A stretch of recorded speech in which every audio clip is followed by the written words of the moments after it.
hey, are you, like, unique? Do you feel like you have to do things in life just a little bit differently, but at the same time, it is life, so you've got to be, you know, practical and responsible and things like that? Well, these two might be you in car form. And I say it might be because crazy cars like these two often have many questions surrounding them. So how about we answer those questions?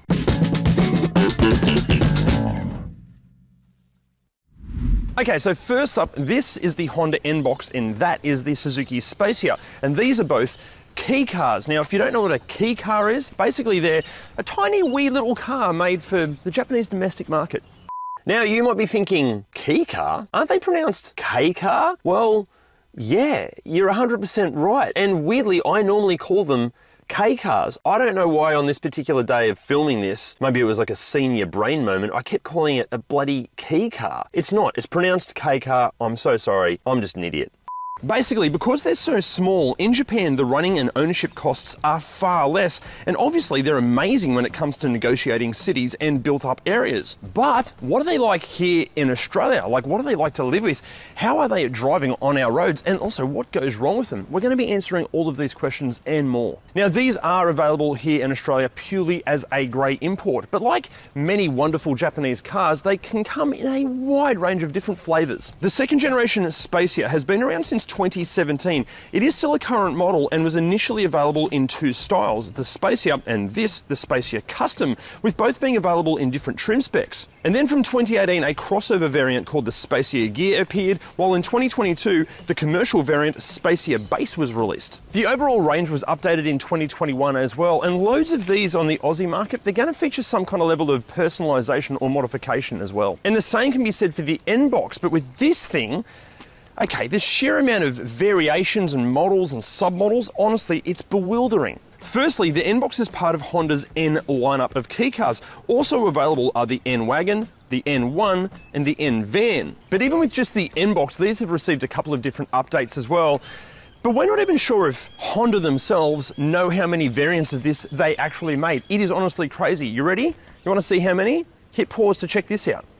But no matter what, both the Suzuki and the Honda feature a 660cc three-cylinder engine, sometimes with a turbo, sometimes without. Most will have power sent to the front wheels, although four-wheel drive models are available, and transmission-wise, look, again, depending on the model, you can choose between a manual or an auto. Now, when it comes to key cars like this, or really any import, sometimes paying for them, or more accurately getting finance for them, it can be interesting. But not so with Driver. No matter what sort of car you're looking at, hit that Driver link down there to source the very best finance deals. Sorting your finance is done so easily online. There are no hidden fees. You can choose the best finance package that suits you, and you can have the cash in your account in no time. And doing all that through that link is going to get you $150 worth of free fuel. Plus, hit the WiperTech link down there, and you're going to get 15% off and free express shipping when it comes to your next wiper blades. Order them easily online. They're delivered to your door. They're super easy to fit, and they worked perfectly. Also, hitting those two links, look, it not only helps you guys out, it helps us pay our bills, which means that we can keep making car content for you. Okay, now back to these two little rascals. We're going to talk about the exterior. Let's start with the Suzuki. Now, we featured a Toyota Velfire / Alphard recently on ReDriven, and it feels like, or looks like, this is what happens when you take a drenching wet Velfire and stick it in the dryer for too long and it shrinks. That's basically the Spacia. But look, personally, okay, I'm not really into the whole fact that the whole front of the car is either chrome or glass. It's just not really my vibe. Personally, I like the more retro finish of the Spacia, or even the base models. All of this is kind of black, and for me, it just kind of looks, I don't know, cooler. But look, overall, I love the dimensions. I love the way they look. Pictures, photos, they just don't do these things justice. You've actually got to see them in the metal for it to all make sense, and they do. In real life, they just make sense. And then when we come to the Honda, look, this is the post-facelift N-Box. It's going to be a matter of opinion if you like pre or post-facelift. But again, I just love everything going on here. I love that it's just such a smart use of space with all four wheels at the extreme corners of the car. And maybe because there's a lot going on in a small canvas, so there's a lot to look at, but at the same time, it doesn't feel over-styled. Also, these sort of modified, maybe a little bit lower with some kind of cool JDM wheels. Love it. And then we come to obviously the TBTL factor, which is basically when you walk away from the car and you turn back to look factor. Okay, Suzuki, I'm gonna go like an 8.9. Honda, 9.2. Okay, now let's start with the interior of the Suzuki. First of all, I feel like, well, I was assuming that I would feel super claustrophobic in cars this small, but you don't. It feels so spacious. The windscreen is so far away, and the roof height, it feels like the roof's about 1 meter above my head. So honestly, it feels so much larger than what you're expecting inside. Design-wise in here, excellent. Like, it's got this kind of almost 1950s retro thing going on with this silver treatment and the gloss black plastic everywhere. I normally can't stand gloss black plastic in cars, but only when it's in high traffic areas, like if there's a center console and you scratch it. Up here, like, you're hardly ever going to touch this stuff, and like in this car, there are no scratches. It's in perfect condition. And like, they've done such a great job at making cheap materials feel more premium. Like, this is all hard, scratchy plastic, and basically everything's hard, scratchy plastic. But the textures, it makes it feel more premium than what it is. Seat comfort-wise, ergonomics, absolutely spot on. It's so comfortable. Again, I thought I'd feel like I'm in a little bus, but you don't. Like, it feels, I don't know what it feels like. It's not like a car or an SUV. It just has this unique kind of feeling. It's such an enjoyable place to be. I could spend days in this interior and still not get bored with it. Guys, I can't exaggerate to you just how comfortable this thing is. It is, I can't believe how good it is. Okay, now practicality, normally a boring part of any car review, but are you ready? Because this is spectacular. Here we go. Obviously in the doors, you've got, door bins here, bottle holder there, you've got a little door bin here. It also has possibly the world's largest sun visors. You've got a little cup holder here, you've got a spot perfectly sized for your phone just there, and then things get exciting. So you've got a little spot under here, a little shelving upper glove box. You've got hidden cup holder here. You've got hidden drawer here. Another glove box there, which is a really good size. And then this bit, fold the seat up, and you've got, you're thinking, oh, well, my God, there's storage under the seat. No. It gets even better. It removes, you've got like a little bucket and even more storage. What is going on with this car? It's fantastic. Oh, also, forgot this one. Little storage in the armrest under here. Genius. Okay, now in the back seat, I'm exactly 10 centimeters taller than disgraced American actor Kevin Spacia. This is in my driving position, and wow. Like, look at the amount of room I've got. Like, enormous. It's like business class in a jet. Also, you can adjust, you can slide these forward and back to give you more boot room. We'll show you that in a second. But in its rearmost position, this is incredible. Also, the seats are pretty bloody comfy, and it even feels like spacier and airy in here as well because the windows and the glass house is so huge. And also, you've got your pull-up blinds, which is cool. But even as far as the materials go, like the front, yeah, they are cheaper materials, but for some reason, it feels more premium than it is back here. Now, as far as practicality in the second row goes, look, not quite as impressive as up front, but still pretty good. You've got these pull out almost like airline style tables with a couple of cup holders there. They've also got little hooks here for either your phone or to hang something from. There's no transmission tunnel, so again, heaps of space. More cup holders here, your own air vents, little storage bins here, the blinds, which is cool. Brilliant. Now, even when it comes to getting in and out, it's a breeze because the actual door apertures are huge. Also, powered rear doors. Even getting in the front, look at the size of the opening aperture. They're massive. Then in the boot, okay, so with the seats, kind of in their backmost position, yeah, not a whole lot of storage there. But the good news is, slide a bit further forward, and that's pretty good. Also, when you fold the seats down,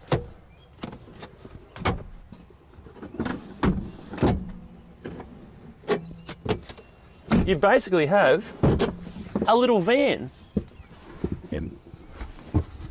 Like, that's heaps of space. Okay, now in the Honda, the overall look and feel and the materials used are going to vary depending on which of the 3,000 different variants you're looking at. But in this particular one, holy shit. Okay, so the leather is actually like really nice quality leather. And it's got this kind of cool bronzy kind of effect as well. This isn't Alcantara. This feels like, almost like really nice pajamas. It's like that kind of terry toweling feel. I just want to keep touching it for the rest of the video, but I won't. I'm not going to put you through that. All the trim up here is fantastic. Okay, again, everything's like hard, scratchy plastics, but again, it's like the Suzuki. They've used a texture that makes it feel more premium than it is. Seating position, the seats are so comfortable. Again, like the Suzuki, you could spend hours in here and not get a sore back or a numb bum. It feels great. Driving position is great. There's a decent amount of adjustability. It doesn't telescope, but it doesn't really need to. I can't get over these interiors. It's so nice. Again, as well, now this one, the interior is so much darker than in the Suzuki, so therefore, again, it should feel more claustrophobic, but yet again, it feels spacious. You never ever feel like you're in a tiny little car. It feels so much bigger than like even some SUVs. Also, just the quality of the fit and finish. I thought it was going to feel cheap and nasty, but it feels very, very premium. Like the way everything goes together, like it's just incredible. The tolerances between different panels and bits of plastic, really tight. Now, practicality in the front of the Honda, not quite as impressive as in the Suzuki. You've got this amazing shelf unit here, which is cool. An okay size glove box. It's honestly a little bit on the small side. Good little storage bin here. We've got a little hook here for your grocery shopping or maybe a laptop bag. Cup holder here, okay sized door bins, another little pocket here, another little hidden one here, and up here, more space under the steering column. Again, enormous sun visors, that's to be expected. Oh, there's another little storage cubby hole, mini front glove box thing under the, what are they? Instrument cluster? Yeah, under the instrument cluster there. And that's it. The seats don't fold up. They slide back and forth, obviously, but yeah, not quite as, oh my God, amazing as the Suzuki. Then in the backseat of the N-Box, I'm exactly 22 centimeters taller than another talented little boxer, Manny Pacquiao. This is in my driving position. And this is even more spacious than the Suzuki. Like, look at the amount of space I've got. It's honestly, it's like, not business class, this is first class flight kind of levels of space. And again, the materials like this, it feels so nice to touch. It's lovely. Lovely leather seats, and the leather's still supple and great. Rear blinds again. It's just, oh my God. And not only have you got heaps of space, you've got armrests for even more comfort, and the seats recline. This is, I can't get over how much space is back here. It's just nuts. Now, practicality wise, again, not quite as impressive as the Suzuki. You also have like these flip up tables with some cup holders, which is really, really nice. But there's no door bins here. There's no air vents. You do have little cup holders back here. That's about it. And just heaps of space. But yeah, not quite as impressive on the practicality front. Now, when it comes to these ingenious Honda Magic seats, I've got to take you through this because it's super impressive. First of all, these seats lift up like this. So you've got all of this space, which is amazing. Plus these are adjustable forward and aft like that. And then when you pop these headrests down, hang on, I've stuffed this up. There we go. Don't worry. Hang on.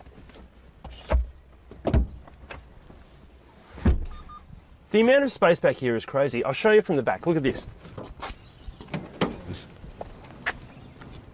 So, look at that. Can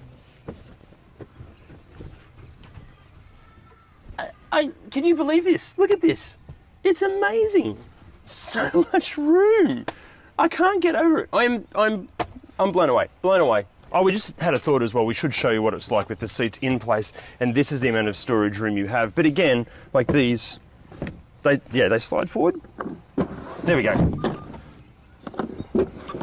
So like, yeah, good amount of space. Finally, on the whole practicality thing, like, why aren't other modern cars being packaged as well as this? Like, it feels like they're wasting a whole lot of space. These are tiny, and we cannot get over just how practical they are. Car companies, get your shit together. Now look, obviously what stuff you get is going to vary depending on the year and the trim spec and all of that sort of stuff. But specifically on the Spacia, you're going to get powered sliding rear doors, a leather interior, 360-degree camera, a heads-up display, blinds for the rear windows, heated driver's seat and USB charging ports everywhere, plus all the usual stuff like air conditioning, power windows, all that sort of thing. Then when it comes to like modern phone connectivity, again, this is going to vary depending on the example you're looking at. Some of the infotainment systems, they're modern enough that you can go into the menu and you can just change everything over to English from Japanese. Some of them you can't, but the good news is, generally speaking, you can just swap these out with like an aftermarket system. So you can add even more features to the infotainment system if you like. Again, it's going to depend on which one you're looking at. Then in the N box, you get Honda's ingenious magic rear seats, LED auto headlights, a pretty decent sounding 6-speaker stereo, keyless entry, parking sensors, and so much more. Now look, safety wise, and this honestly was one of my concerns with these cars. I thought honestly they'd be like a little bit of a death trap because they are about the same size as a box of tissues. So you'd assume that hitting anything larger than a pigeon might kill everybody on board. But not so, because a study that was published in the National Library of Medicine stated in their conclusion that although we are generally concerned that drivers of small vehicles suffer more severe injuries, our results suggest that for real-world accidents, key cars provide similar safety for drivers involved in frontal collisions as standard vehicles. In fact, go and check out the videos of the crash tests of both the Spacia and the N-Box. It's fascinating. You think the thing's just going to crumble into like a little ball of metal and plastic, but they're actually really, really good in crash tests. But look, to take you through all the safety features that you can expect, we're going to cut to another voiceover, but this time it feels only appropriate that we kind of celebrate Japanese TV game shows. どちらにも次のものが装備されています。クルーズコントロール、6つのエアバッグ、ABS、牽引制御、横滑り制御、そしてエレクトロニックスタビリティコントロール。ただし、スペーシアにはスズキの安全サポートが搭載され、N-BOX にはホンダセンシングテクノロジーが搭載される可能性があります。基本的にこれらには次のものが含まれます。自律型クルーズコントロール、またはアダプティブクルーズコントロール、車線逸脱警報、車線維持サポート、ハイビームアシスト、非常停止信号、ヒルホールドコントロール、デュアルカメラブレーキサポート、衝突被害軽減ブレーキ、歩行者事故軽減ステアリング、交代時のブレーキサポート、標識認識。Now look guys, obviously there is so much more to both the Spacia and the N-Box in terms of features and safety and all that sort of stuff, and so much more. But if you do need all the specific details, go to ReDriven.com and check out their awesome and completely free ReDriven cheat sheets. They're going to answer all your deep dark questions. Okay, so let's start with the Honda. The overall vibe, imagine like if an old school Combi and like an old school Mini Cooper S had sex, this would be the result. It's that kind of fun, light, just enjoyable feeling all the time. But like breaking it down, firstly the suspension, I honestly thought this would feel like it would have the suspension of an old BMX, but it doesn't, maybe because it's so light. The ride quality, even over really bumpy roads, is really, really good. And then handling, it's so fun. Again, I think because it's so light, so it changes direction really easily, and also because the wheels are, at the perimeters of the vehicle, it darts around all over the place. Engine-wise, I think we're all concerned that these would just be gutless, but like, floor it. No, like it gets up in boogies, like that's, pretty slow to the speed limit really quickly. And because it's a 3-cylinder, it sounds like half a Porsche. And then when it comes to like real world stuff, the turning circle is incredible. It feels like it's almost turning on its axis. So like, forget 3-point turns. You'll never need to do one of those again unless it's in your driveway. And then because the glass house is so large, like actually judging the perimeters is super easy. And because it's so small, like the front of the car is kind of basically where your feet are. So like trying to place it into a tight spot like parking, an absolute breeze. Now I was worried that obviously, driving in Australia, we do a lot of distances on freeways and long roads and whatnot.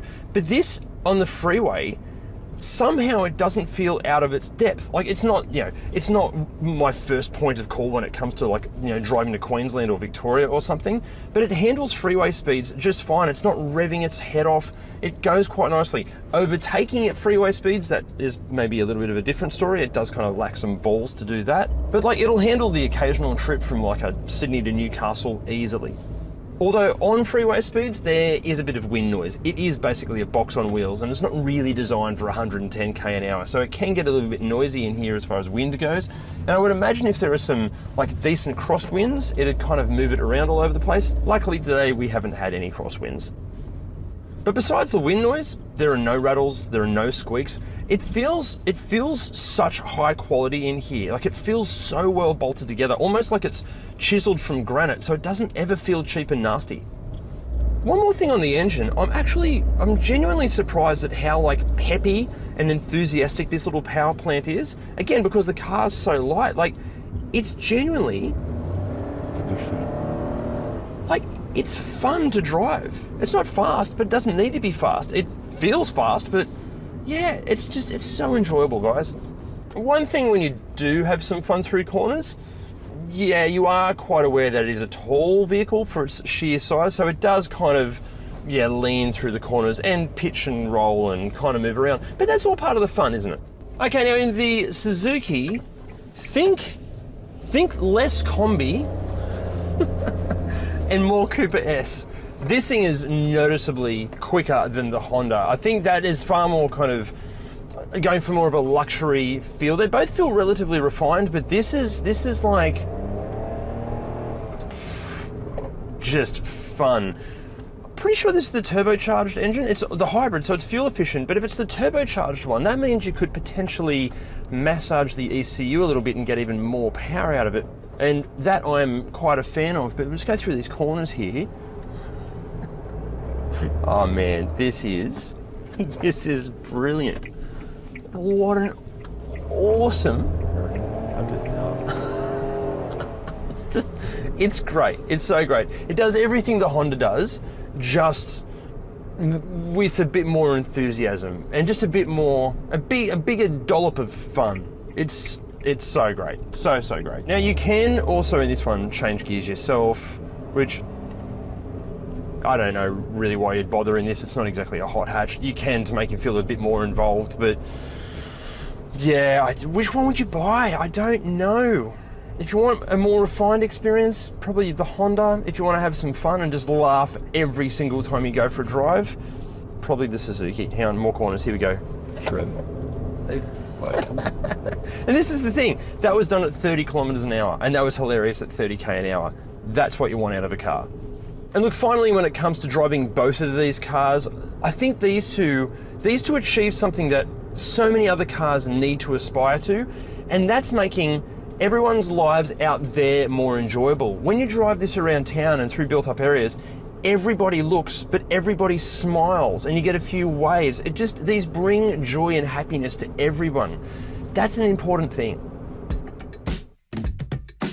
Okay, now first up, if you are genuinely thinking about buying one of these, it is critical that you know who you're buying it from. That seems obvious, I know, but these are grey imports, and unfortunately, there are some very shady grey importers out there. So if you are buying one, go and see the guys at Go Garage or someone like that, because yeah, that way you're not going to buy something dodgy. Now look, when it comes to what these actually cost, you're going to be looking anywhere from sort of like the high teens to the high $30,000 range. And look, I know that might seem like a lot of money for, not a lot of physical car, but look at it this way. First up, the Spacia is a hybrid, and it sips on fuel in the same way that I sip on a classic Japanese vintage whiskey. You're looking at about 3.5 litres per 100 Ks, the fuel in that, not my whiskey habit. And even when it comes to the Honda, which isn't a hybrid, it's looking at about just over 4 litres per 100 Ks. Plus, because they're so small and light, they barely use their consumables, like I'm talking tyres and brakes and things like that. So look, they might not be the cheapest car on the market, but they're